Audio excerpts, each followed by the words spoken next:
Dragon's Dogma 2 have in its 12 months after release sold over 3.3 million copies worldwide. And while that is a huge milestone for Capcom and this IP, what's even more impressive is that this game was made by only 392 people. That's a smaller team than what they had working on the Monster Hunter Iceborne DLC. Even Dragon's Dogma 1, when it released in 2012, had a development team of over 600 people. In comparison, Monster Hunter World had over 1,200 people working on that title. So what does that tell us about the future of Dragon's Dogma 2? Well, to roughly calculate how profitable the game is for Capcom, we can do some simple calculations. Dragon's Dogma 2's budget is estimated to be around $100 million for development alone. Considering the game's scope and the rising cost of game development, it's reasonable to assume a budget within this estimated range, and that it's actually higher than the budget for Monster Hunter Worlds from 2018. And despite what many people think of this game, it's clear that Capcom has invested heavily in this highly anticipated sequel, aiming to create an expansive and immersive gaming experience. And for Capcom to make a return of investment, including their marketing costs, they would have to sell over 1.7 million copies. That means that Dragon's Dogma 2 was profitable within the first week of release, and that as of today, the profit margin for the game is at roughly 48%, which is absolutely crazy. I would say there is no doubt Capcom have already greenlighted development of a DLC, and because a lot of the hard work has already been done,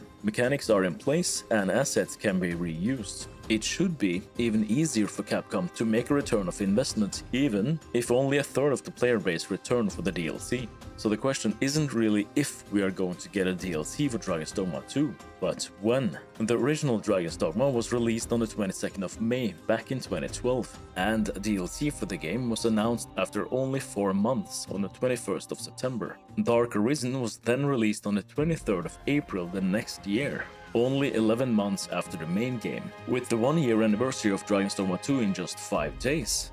I think the chances for a DLC announcement next week is high. We have to remember that the only big release Capcom have released for 2025 is Monster Hunter Wilds, that released in February. Then we have Onimusha coming in 2026, and that gap in between these two games definitely make room for a DLC for Dragon's Dogma 2. And personally, I think that this summer is a great time frame to expect the release of an expansion.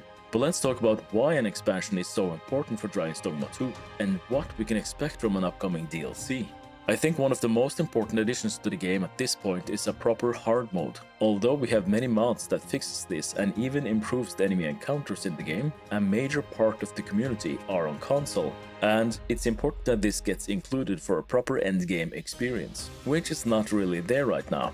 Then we have monster variety. I would rank this as more important than new vocations, since fighting the same enemy you have fought already isn't really that much fun, even with new classes. And when it comes to new potential monsters for the sequel, there is a lot to take inspiration from. Dark Arisen have many enemy types I wish would return, but it's in Dragon's Dogma Online we really saw how they expanded enemy types you could fight, simply by giving the same enemies new properties and attacks, like the fiery versions we see here, or the new infection mechanic that added new ways to fight the same monsters. I would love to see these kinds of variations return in the sequel, but what I'm really hoping for is a completely new snow zone. They did that really well in the Iceborne expansion for Monster Hunter, so let's hope we get something similar for Dragon's Dogma 2.